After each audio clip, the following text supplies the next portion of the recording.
Okay, welcome back to another special event setup on Assetto Corsa. We're going to be looking at the Back to the Future Nissan Gtr Nismo event, driving around Silverstone International Racetrack. So we're going to have a look at the car we're driving. Obviously it's the slightly tuned version of the GTR, tuned by Nismo, pushing out 592 horsepower, weighing 1,750 kilograms. Racing around Silverstone, obviously it's the shorter version of the GP track, so it's not the full length version. And it's racing 1 PM, 1 o'clock in the afternoon, clear weather, 13 degrees ambient temperature. Okay, so we're going to start a lap, make sure we get a nice clean exit from the last corner. Then we're going to be looking to go into this corner. You got to be careful going into the corner of this car, so you're going to brake a little bit early than what you would normally, and try and throw it in as early as you can. Obviously with this car running forward drive, you've got to really turn the car in early. Then we're hold it in 4th gear through that corner now, then braking down nice and early, getting it down into 2nd gear, waiting for it to pivot slightly, and then get on the power once you feel that pivot's in effect come in.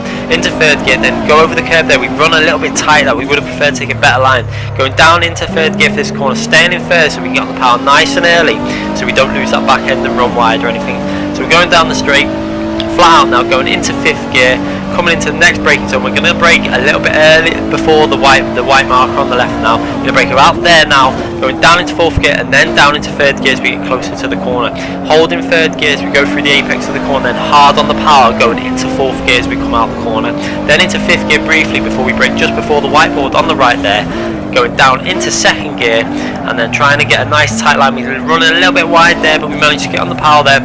Slowly feeding the power through into 3rd gear, and then just be careful you don't run too far wide here. We do run a little bit wide as we try and get the power down a little bit too early, but we get away with it, going over the line for a 1 minute 11.716. So that's beat the goal time by I think about 800ths of a second. We'll have a little look now.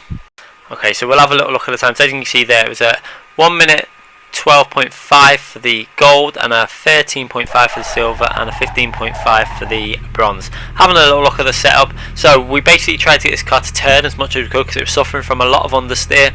So although we ran the rear pressures down slightly, that was more to do with the grip coming out of the corners. But the cambers, as you can see there, we've just gone to try and make the car turn as much as possible. You can't really change that much on the setup.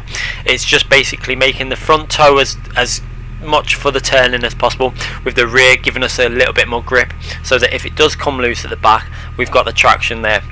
Cambers again maximum. This setup is basically just a hot lap setup though. I did 3 laps with it all in the goal time, but I didn't do anything more than that.